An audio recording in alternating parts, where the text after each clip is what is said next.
Well, let me get you numbers from other counties. I don't have those in front of me.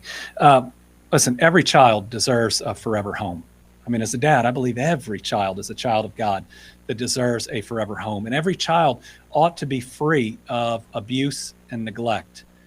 Sadly, we live in a tough world where many of the kids that come under the state's care have been abused in horrific ways, have undergone trauma that most of us can't imagine, and it's then the responsibility of the state to do everything that it can. I don't want a single child to have to spend a single night in an office building. It is important, though, to know that the world we live in is tough and complicated, and these social workers are doing their very best. And they face at least two difficult issues that sometimes result in these very short-term stays.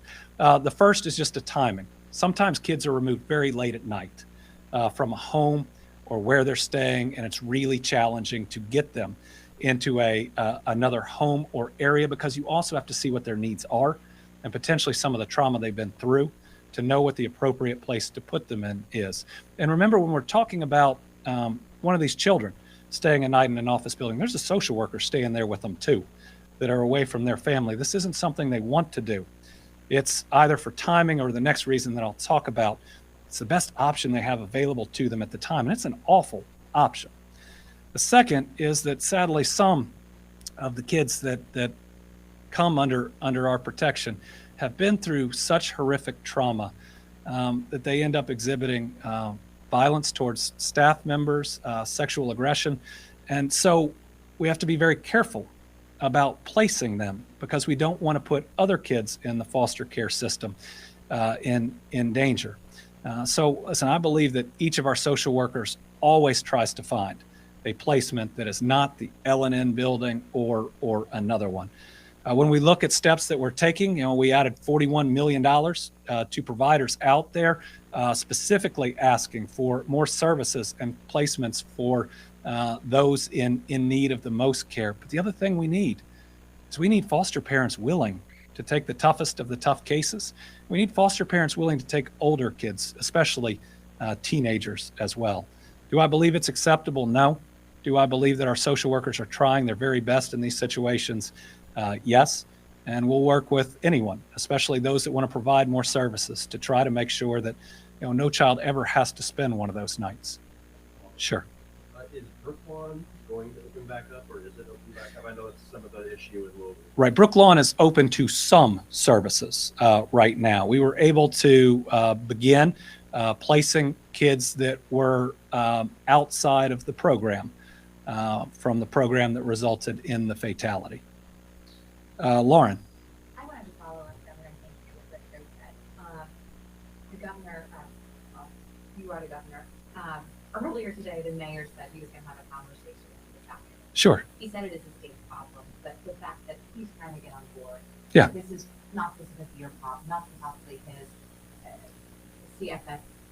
What are you guys going to talk about? Yeah. Well, look, we as parents or as responsible adults, we all want every child to have a safe place. Again, we live in a tough world where some of these kids have been through unspeakable trauma, and sadly, the impact that it has had on them can result in behavior that makes it more challenging to place them. That means we need to look for new providers that will expand their services to ensure that we have a place for them. We need more options about the one night or the 2 night stay if someone is removed from a house later. But I think what we all have to recognize is, as long as there's this level of abuse and neglect, we're going to have these challenges. Right? It's not a magic wand that we wave that just means there's a place for everybody to go. It's a battle we do every day to make sure kids aren't neglected or abused in the first place.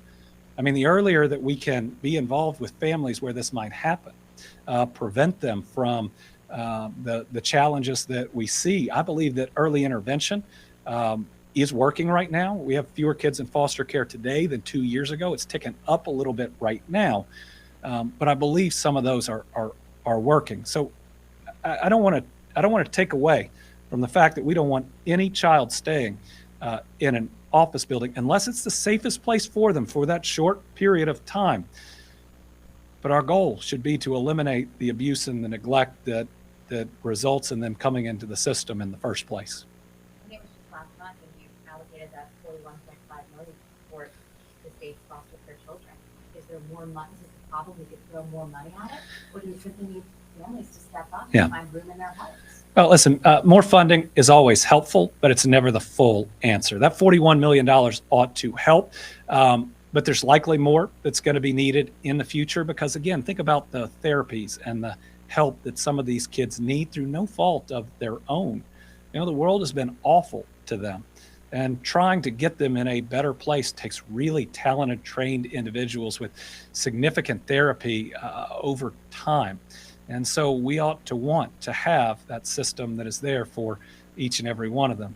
Yes, that's a challenge to have in place, but it's a goal we can continue to strive for.